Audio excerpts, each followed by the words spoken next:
Trotamundos DF, porque viajando la vida es más bonita. Conoce la historia, personajes, cultura y mucho más en la compañía de Diana Ferrer. Hoy conoceremos la historia de Mesopotamia, la cual engloba a los sumerios, accadios, babilonios, asirios y persas. Geográficamente, esta civilización estuvo ubicada entre y a lo largo de las riberas del Éufrates y Tigris. Ríos naciendo entre montañas de Armenia desembocan en el Golfo Pérsico, una zona árida de lluvias escasas. Conozcamos entonces los límites. Podemos decir que al norte limitaba con Asiria, al sur con Accadia y Sumeria, en el centro se ubicaba Babilonia, al este estaban las tierras de Elam. Susa era la capital del imperio aqueménida y por supuesto en el oeste se ubicaba el desierto de Arabia, que llegaba hasta las riberas del Jordán y el Mar Muerto. Al noreste con el imperio hitita, es decir que allí se ubica la actual Asia Menor. Es importante, por supuesto, conocer su cronología, la cual corresponde al 3000 antes de nuestra era, fue la época de los sumerios. Ya para el 2330 apreciamos lo que es la figura de Sargón, quien se encarga de conquistar Sumeria y, por supuesto, funda el imperio accadio.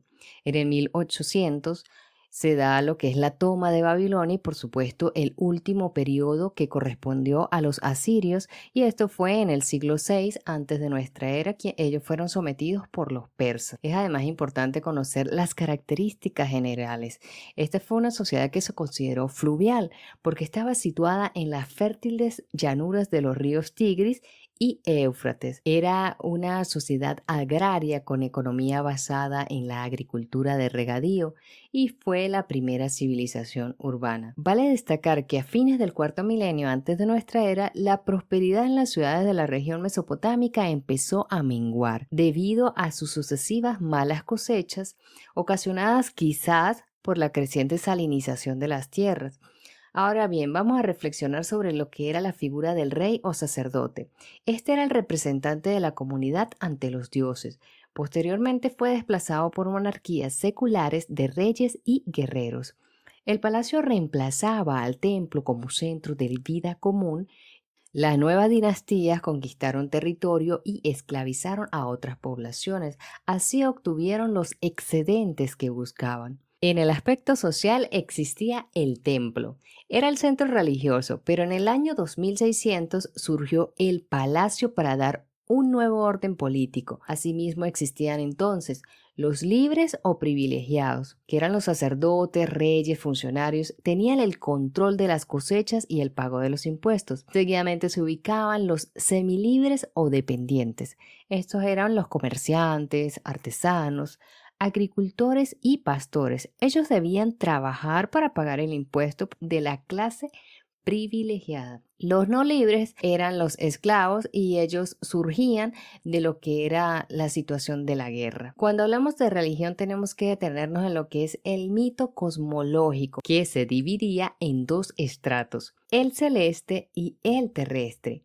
Cada punto del espacio terrestre corresponde a otro punto del espacio celeste, del que recibe tanto su virtud como su significado. En cuanto a la mitología, todo acontecimiento terrestre importante y, sobre todo, innovador, había de justificarse en función de una referencia mítica. Cada época histórica o cada cambio político fundamental y significativo conlleva un cambio ideológico. Existía también el grado subordinado, que eran las cabezas negras, es decir, los seres humanos. En relación a las divinidades principales, podemos decir que fue una civilización politeísta. Contaban con el panteón mesopotámico, el cual rebasaba el número de 3000 divinidades en la época babilónica. Una gran cantidad, ciertamente. Vamos a hablar en primer lugar de lo que es la jerarquía de Anu o An, el rey de los dioses. Significa majestad que se impone con su sola presencia. Personifica el cielo luminoso e inalcanzable para el hombre. Enlil es la fuerza, poder y violencia.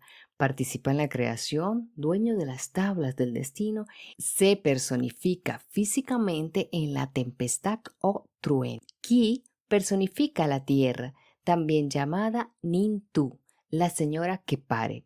Es origen de la vida y de la fecundidad. Enki personifica el agua, habita en un mundo subacuático situado en los abismos oceánicos. Sabiduría e inteligencia, es el agudo consejero de los dioses. Donó a los hombres la escritura y geometría, inteligencia y habilidad. En relación a la economía, estaba basada en la agricultura, ganadería, cría de cabras, ovejas y caballos. Se realizaba además el cultivo de trigo, cebada, olivo y palmeras. En torno al aspecto político existían político cósmico, el acuerdo de voluntades a través de una asamblea de dioses. Político terrenal, reflejaba el orden cósmico, por tanto carecía de independencia, estructura secundaria y subordinada, de modo que cada ciudad corresponde al arqueotipo del cielo. El espacio político terrestre se dividía y organizaba en función a la línea cósmica de la salida de la puesta del sol, es decir, en función de los puntos cardinales. Estructuró además lo que fue la ciudad y estado.